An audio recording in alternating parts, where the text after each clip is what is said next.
is Sandeep Bhatia, Assistant Professor in the Department of Electronics and Communication Engineering at Rajkumar Goyal Institute of Technology, Ghaziabad. So, in a series of lectures delivering for a subject Microcontroller and Embedded Systems Design having code KEC 061, what we have covered, we have completed unit number 1st and 2nd, and the previous lectures we have started with the unit number 3. So, 50% of the unit number 3 is dedicated to embedded system. So, in part 1 and part 2 of lecture of embedded system, what we have covered the basics of embedded system, introduction, its applications, its design process, build process, structural units in embedded system. So, in this lecture we will cover the remaining portion of the embedded system, that is it is a part 3 of introduction to embedded system. So, these are the table of contents we will study in this lecture. I am taking the marker, just a second. So, these are the table of contents. First one is the architecture of embedded system. What is the architecture of embedded system? We will see the general architecture here. What are the various characteristics of embedded system? What is the benefit of the embedded system? What is the advantage of by using the embedded system? What are the various functions of embedded system? We will see in this topic. What are attributes? Basically, these are the constraints, so we can say the characteristics of the embedded system. Okay. After that, we will see the microcontroller hardware and software concurrency, constraints of embedded system and its impact, purpose of why we are using embedded system, we will discuss in this topic. So, let us start with the first topic, that is the architecture of embedded system. Okay. So, architecture of our embedded system, this is the general architecture. In this diagram you can see many units. I am taking 6 units. So, first unit is dedicated to sensor, second unit is dedicated to analog to digital converter, third unit is dedicated to memory, fourth unit is dedicated to processor and ASIC, fifth unit is dedicated to D to A converter, digital to analog converter, sixth block is dedicated to actuator. So, let us start with the first unit, that is sensor unit. What is the meaning of sensor? It is senses. What is senses? It senses the physical parameters available in the environment like pressure, temperature, etc., humidity, moisture, we can say that. So, sensor convert these physical parameters into the in terms of voltage and current, and these voltage and current can be carried out by the computer system. So, sensors helps you to measure the physical quantity, we can say that pressure, temperature, humidity, moisture, etc., and convert this physical quantity into the electrical signal in terms of voltage and current. So, it also stores the measured quantity. What the quantity is measured, it stored into the main memory. Okay. So, this signal can be read by an observer or by any electronic instrument such as A to D converter. Okay. So, this is the sensor. So, sensor is the primary part. So, we are primary part of embedded system, and we want to collect our primary data. This can be carried out by the sensor unit. Okay. After that, there is a to D converter. What is the function of the A to D converter? A to D converter means analog to digital converter.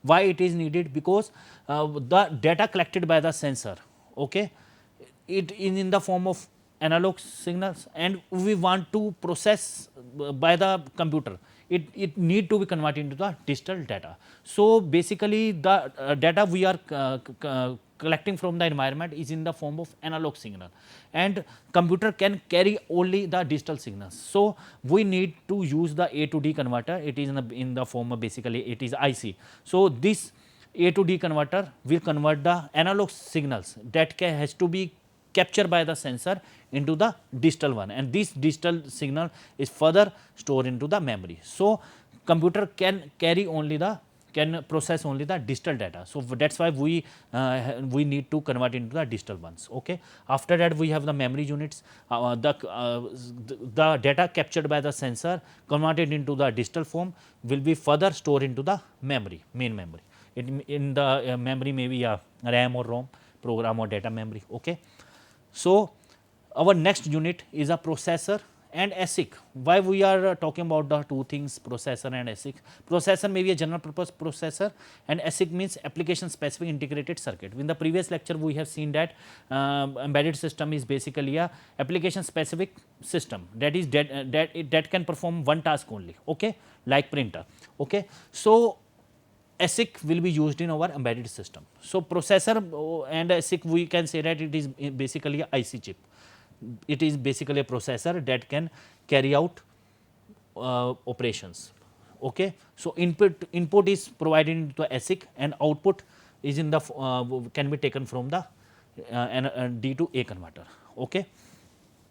So we have already seen that memory may be a non-volatile or volatile memory, it may be a RAM, it may be a ROM, or it may be a EEPROM or flash, etc. Okay. Processor we have discussed. So processor means that this component processes the data to be measured from the output and stored into the memory. So processor carry out the main functions in any embedded system. After that we have a digital to analog converter, because we have converted the analog data into digital. Data has to be carried out by the computer, and again at the receiver end we need to convert this digital data in the form of 1 and 0 into the again analog signals, original signal. Okay. So if we want to interpret any information, we need to convert into the analog form from the digital ones. So D to A converter, it is the digital to analog converter, helps you to convert the digital data fed by the processor into the main memory to the analog data. Okay. Actuator basically we can say that in inverse of the sensor in some sense, but basically it convert the electrical and voltage signal into the mechanical signal. Okay. So an actuator allows you to compare the output given by the D to A converter to the actual output stored in it and store the approved output in the memory. Okay. So these are the basic components used in any embedded system. So the next topic is embedded system characteristics. What are the various characteristics of embedded system? In this figure I am taking some main characteristics: task specific, task time specific, minimal user interface, high efficiency, high reliability, high stability, low cost, require less power. Okay. So task specific means that it can dedicate it to a particular task. It is task specific. It is designed for one application, one task. Okay. For example, printer I have discussed. Time specific, it should meet the deadlines. It should take care of the time. Minimal user interface, it should be compatible with the user. High efficiency, the embedded system we are using, it should have a high efficiency, it should have a high reliability, it can have high reliability in any harsh environment. Okay. It should be highly stable. What are the application we are using, it should be highly stable. Okay. It should have less power consumption, cost should be low.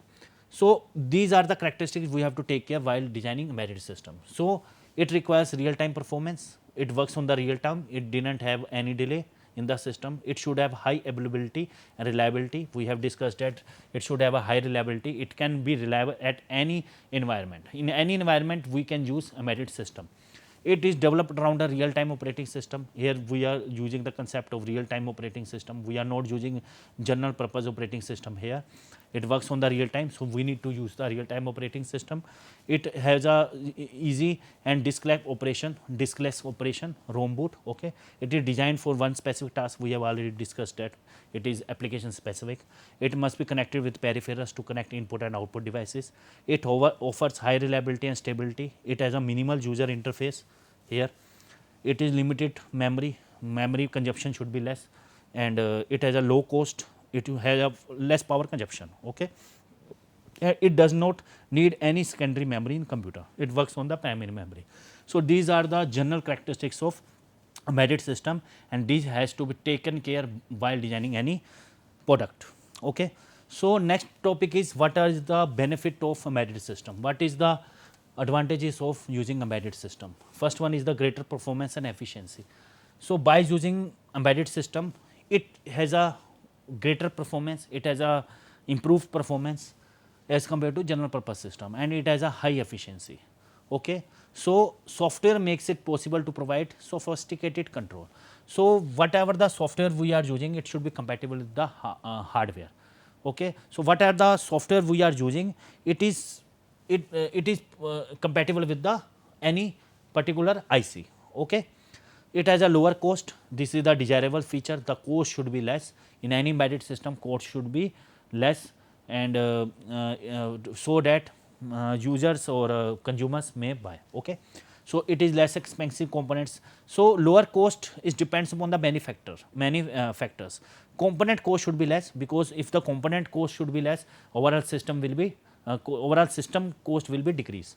Manufacturing cost should be reduced. Operating cost should be reduced. Operating cost means the operating cost of the embedded device. Okay. Maintenance cost should be reduced. So all these parameters are responsible to reduce the cost of overall system. Okay.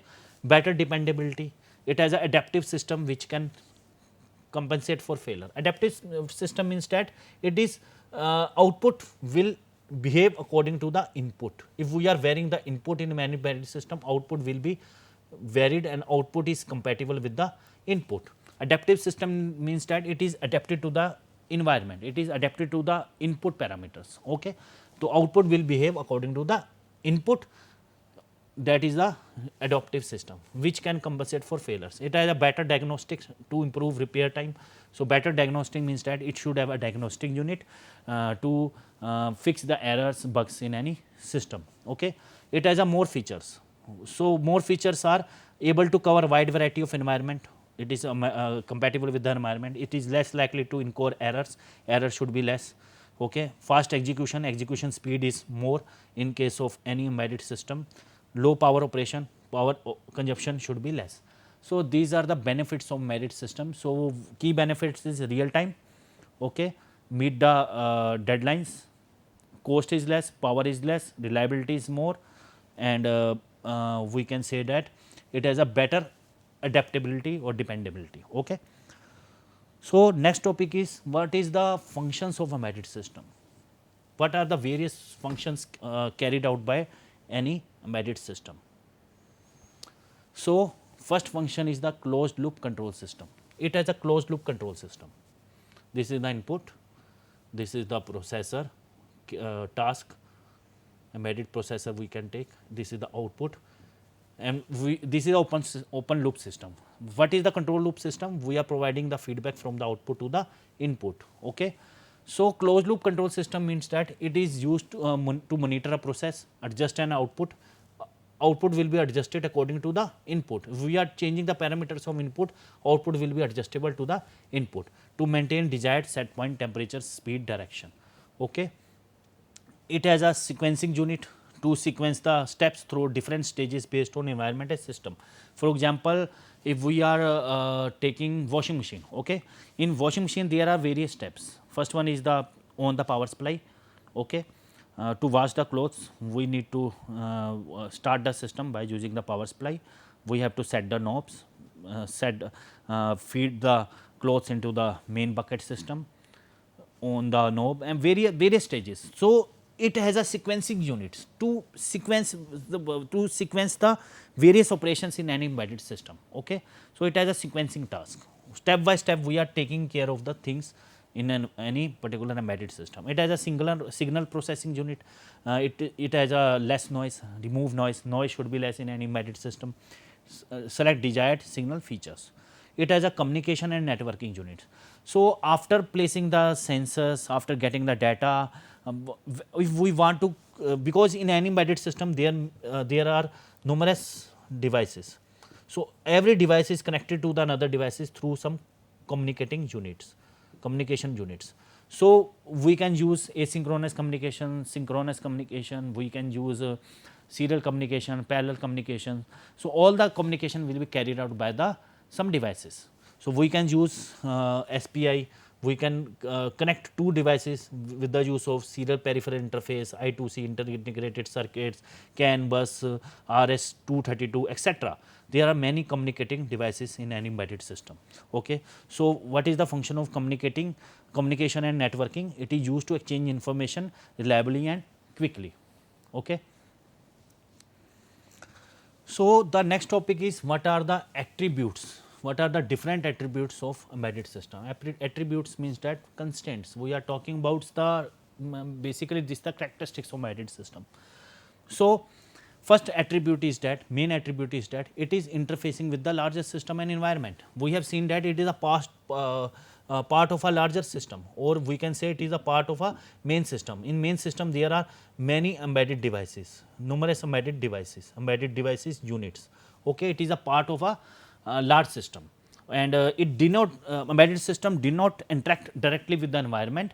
It is a part of the main system, and who is communicating directly with the environment? Main system. Okay, so first point is analog signal for reading sensors. So analog signals for reading sensor mean that analog signals are available in the environment, and sensor will convert this sensor read this analog signals and convert into the digital ones.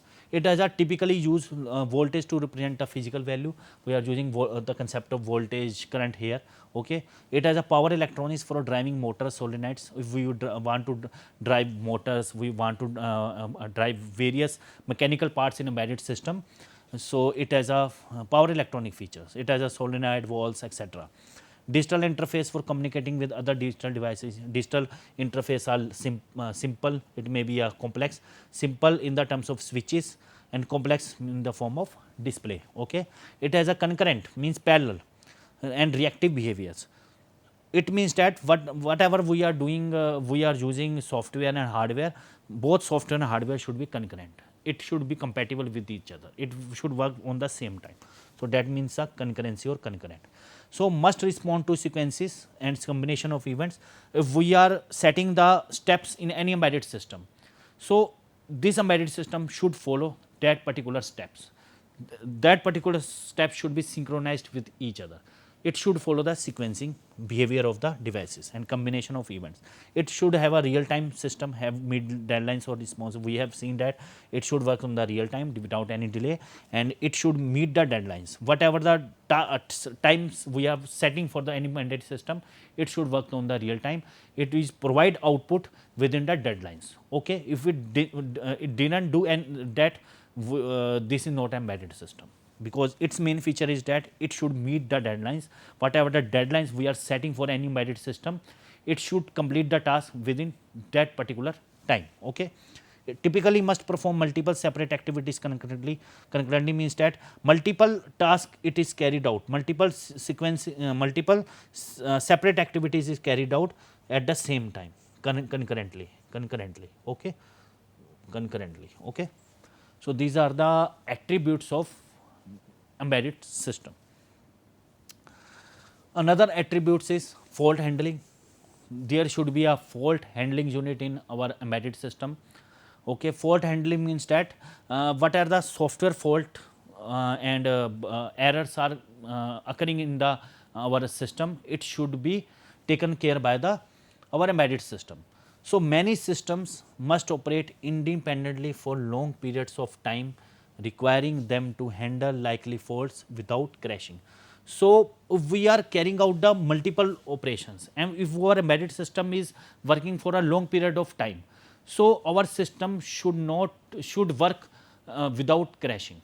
Okay, it should work for a long time. For example, ATM machines and our ATM machines works on 24 hours without any crashing. Okay, so it works on the long time. Often fault handling code is larger and more complex than the normal case code. Here we can say that we have a fault finding unit to find the bugs, errors in the system, and our system should be able to do work on a long time. For example, ATM machine, it works on the long time, that is 24 hours we are supplying the power, and ATM is a task specific, and it has a sequencing of units. We are dispensing the cash by using particular steps, like we are inserting the card, we are setting the commands, we are using the keys and dispense the cash. Okay. So these are the various fault handling units. We have a diagnostic unit as well. Diagnostic means the unit which is responsible to carry out the set the fault, to carry out the error handling operations. Okay. If we have system has any fault, if there is error or bugs, so diagnostic unit will diagnose that particular errors. Okay. So it is used to help service personnel determine problems quickly. So these are the main attributes of embedded system. So let us take some real time example. I am taking example of analog sensor depth gauge. What is the meaning of the depth gauge? Depth gauge is used to measure the depth of system, depth of any, we can say that depth of water, or depth of we can say that underground. Okay. So, what the main units of any depth gauge is, first one is the pressure sensor. The input to the pressure sensor is pressure, because pressure sensor is used to measure the physical quantity, that is a pressure, and convert this physical quantity into the form of voltage and current. Okay. So, pressure sensor, input to the pressure sensor is pressure. So, what the pressure sensor will do, pressure sensor will convert this physical quantity into the voltage signals. Okay. And after that, this analog signal, because we are converting the pressure into the voltage and current, this voltage current is in the form of analog signals, that is a continuously varied with time, and we need to convert this analog signal into the digital signal, that is in the form of 0 and 1, in the form of 0 and 1, 0 and 1, because digital signal can only be read by the computer. Okay. So, pressure sensor convert the pressure into the voltage and current, and analog to digital converter will further convert this analog signal into the digital signal, and we are getting the various data. We can observe output in various form, output in the form of voltage reference, voltage sensor, ground, and these are the ADC outputs from 1111 to 0000. Here you can see here the various codes. Okay. So, analog to digital converter will provide digital data by comparing the V reference voltage with the V sensor voltage. Okay. These are the various parameters, and in this graph you can see that this is the this graph shows the variation between the output, that is the observed output in volts with respect to pressure. We are varying the pressure and we are getting the output here. So, here this is the minimum, this is the maximum, and this is the typical voltage. Okay. So, there are different readings observed at variable pressure. Okay. So, how this can be done, how this can be simulated? This can be simulated by using some software, because embedded system is a combination of hardware and software. Here this is the portion of the hardware, and to run any hardware, to complete any embedded system application, we need software. So, software we are in software we are calculating various parameters like V sensor, pressure, depth. So, ADC code is ADC 0 is greater than R 0, and how V sensor can be calculated? V sensor can be calculated by ADC code, calculation of ADC code, multiplication with the V reference divided by 1023, and how the pressure can be calculated? Pressure in kilo Pascal is 250 into V sensor divided by V supply plus 0.04, and how the depth can be calculated? It is equals to the 33 into pressure in kilo Pascal and atmos press kPa divided by 101.3. So, the calculation of these values after getting data from the by using the hardware can be used by some formula. Okay. And we are writing the language in any compatible software, and we are using simulation tools. Okay. So, sensor detect pressure we have already discussed, and proportional voltage. ADC generates proportional voltage integer based on V sensor and V reference, we have discussed that, and code can convert that integer to more useful. So, these are the integer value we have calculated. So, first a float response time voltage, first point is voltage, pressure and depth. So, we are measuring voltage, pressure and depth. This is the one example, we have a lot of examples. Okay. So, microcontroller hardware and software for concurrency. It means that concurrency means that synchronization, or we can say that it works, they are working with each other, or some parallel behavior. Okay. So, hardware and software both run concurrently, it means that. So, CPU execute instruction from one more thread of execution, and we can say that there are many hardware components in embedded system. DMA. DMA means transferring data between memory and peripherals. So, direct memory access means that bypassing the CPU and directly communicate the devices with the memory. Watchdog timer, in case of software fault, watchdog timers reset the microcontrollers in terms. Okay. Analog interface unit, timers, communication with other devices. In the previous lecture we have already discussed as hardware components detecting external signal events. So, all these components are responsible to carry out the functions in any embedded system. So, other peripherals, so peripherals use interrupts to notify CPU of events. So, there is an interrupt control unit. So, these interrupt control units to notify the CPU of events, we are using this. Okay. So, software and hardware should be concurrent with each other, should be synchronized, and if there is no synchronization, though no concurrency, our application will not run effectively. Okay. So, these are the MCU hardware and software for concurrency. We have ARM Cortex M0 plus core processor, debug interface, it has a MTB interrupt controller unit. Okay.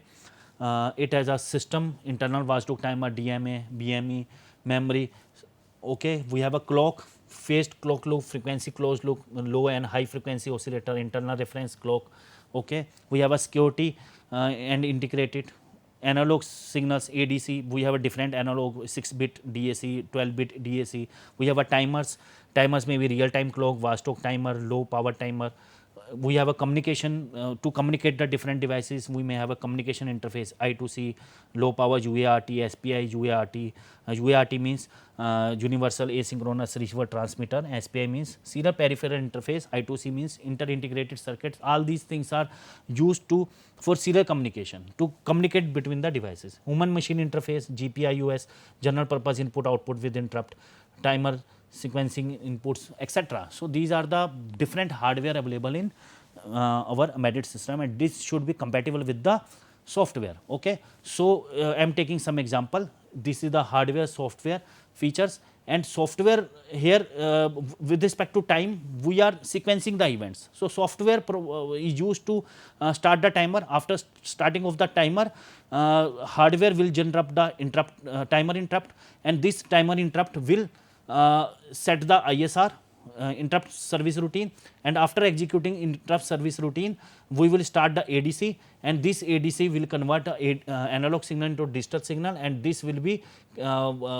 behave according to the ISR. So, basically this slide represents that we are sequencing the events, we are following the some rules, and this is the how the things will be carried out. So, ADC, we are getting the data from here. So, embedded system rely on both hardware, peripheral and software to get everything done on time. So, hardware is compatible with the software, both are run concurrently and they are synchronized with each other. Okay. So, constraints, what are the constraints of embedded system? Cost should be less for any particular system, cost should be less, size and weight limit should be less, size should be less, and it should meet the deadlines. Mobile, for example, mobile aviation, automation and portable handheld devices, it should have less weight. Power and energy should be less, battery capacity, cooling limits. The working environment should be from -40 degree to 125 degree, even more. Impact of constraint, microcontrollers will work fine, and microcontrollers, we have to use microcontrollers rather than microprocessors, because microcontrollers have a large data handling capacity. It includes peripheral to interface devices, it has a on chip RAM, ROM, etc. Programming language should be compatible. We will use the C language, we will rather than the Java language. We will prefer the C language because C language have a smaller and faster code as compared to others. So, we will prefer C language over Java language. Some performance critical code may be in assembly language code. We can, in some exceptional cases, we can use Java language, and we can also prefer assembly language, because Java and Pascal are the high level language. We can use the assembly language to convert the code into a hexagon. Operating system typically, so operating system, without operating system, our embedded system can also run. Okay. So, if OS is used, likely to be lean RTOS. So, operating system is a real time operating system. What is the purpose of embedded system? This is the last slide. Here we can say that the applications of embedded system. For data collection and storage representation, we use embedded system. For communication, we can use embedded system. For DSP, data signal processing, for processing the data that is capturing by the sensor, we can use embedded system. For monitoring, we can use. For controlling the applications and application specific user interface, we can use our embedded system. Okay, thank you everyone. I hope you have enjoyed my lecture. So, thanks for your patience.